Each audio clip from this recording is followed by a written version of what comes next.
Hai teman SMA. Saya Sita Yuliarti. Saya Dava Saputra Hermawan. Saya Palupi Ma'ruf. Kami dari kelas 12B. Bagusnya tuh kita tuh belajar aliran realisme. Natural tau enggak? Realisme lebih bagus. Natural. Realisme. Realisme. Udah stop. Mendingan kita belajar aliran kubisme aja. Setuju nggak? Setuju. Ayo. Apa sih itu aliran kubisme? Aliran kubisme adalah salah satu aliran seni rupa modern yang berkembang pada awal abad ke-20, terutama di Prancis. Aliran ini dikenal karena pendekatannya yang revolusioner terhadap bentuk dan ruang dalam karya seni. Juga berasal dari kata cubism yang berarti kubus atau bentuk-bentuk geometris. Muncul pada tahun 1908 di Spanyol. Awalnya, para seniman seni rupa yang terlibat dalam aliran ini memiliki keinginan dan membebaskan diri dalam keterkaitannya pada hukum-hukum akademis terkait warna, garis, dan komposisi. Lalu, bagaimana sejarah kubisme? Nama kubisme diambil dari ejekan terhadap pemeran karya Velázquez, di mana lukisan-lukisannya menggambarkan panorama rumah-rumah dilukis dalam bentuk kubus-kubus. Semua objek terlihat seperti terbagi menjadi petak-petak atau garis-garis lengkung yang membentuk gambar dengan warna dan komposisi yang unik.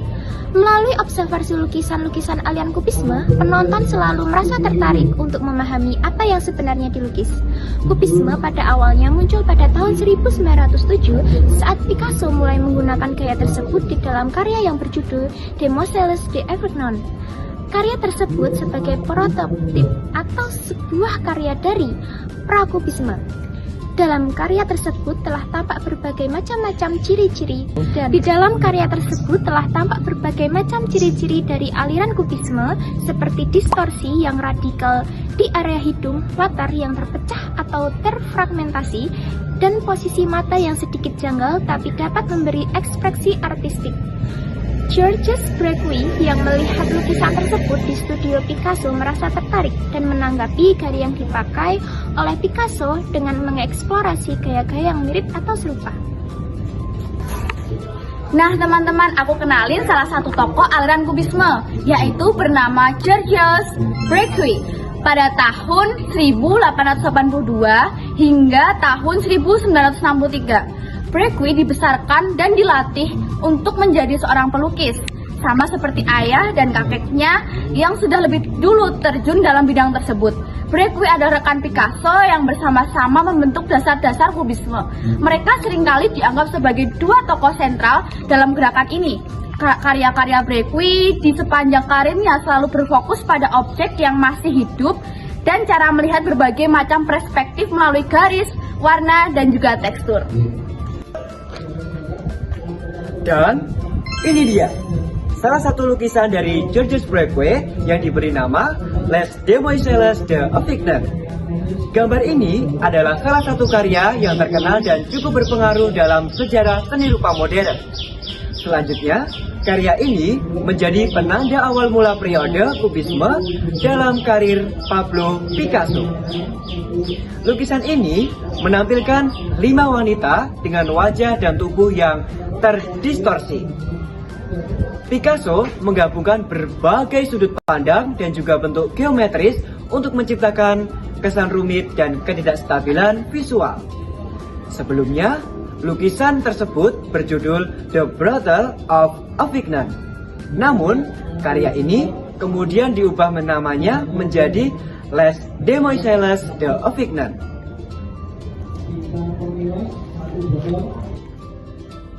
Apa saja sih pendapat dari lukisan tersebut? Pertama, segi warna. Lukisan Les Demoiselles d'Avignon karya Pablo Picasso adalah karya yang unik sekaligus mengejutkan. Dari segi warna, Picasso menggunakan warna-warna yang cukup kontras dan berani, seperti coklat, biru, putih, dan merah muda. Warna-warna ini tidak dibuat realistis, melainkan lebih simbolis sehingga kesan lukisan terasa keras dan kuat. Yang kedua, dari segi bentuk dan proporsi. Picasso sengaja memecah bentuk tubuh manusia menjadi bidang-bidang geometris, seperti segitiga dan persegi. Tubuh para wanita di lukisan ini tampak kaku dan tidak proporsional seperti tubuh asli. Namun, justru disitulah letak keunikannya. Ia tidak menggambarkan keindahan tubuh secara realistis, melainkan menunjukkan sisi lain dari seni yang lebih modern. Yang ketiga adalah segi komposisi. Dilihat dari komposisi, kelima sosok perempuan ditempatkan berdekatan dan memenuhi hampir seluruh bidang kanvas. Hal ini membuat perhatian kita langsung tertuju pada mereka.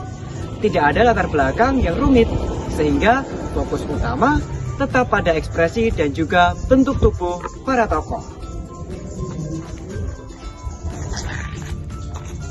Yang keempat, segi cerita.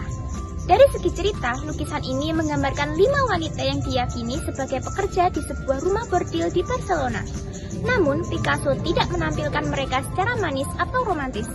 Sebaliknya, ia memperlihatkan wajah dan tubuh yang agak menakutkan, bahkan menyeramkan. Hal ini bisa dimaknai sebagai kritik terhadap cara pandang masyarakat terhadap perempuan. Yang kelima, dari segi yang kami rasakan. Yang kami rasakan saat melihat lukisan ini adalah perasaan campur aduk antara kagum dan agak terkejut. Kagum karena Picasso berani keluar dari aturan seni klasik, dan terkejut karena wajah para tokohnya terlihat menantang serta penuh misteri. Lukisan ini memberi kesan bahwa seni tidak selalu harus indah, tetapi juga bisa menyampaikan rasa gelisah dan juga kritik sosial.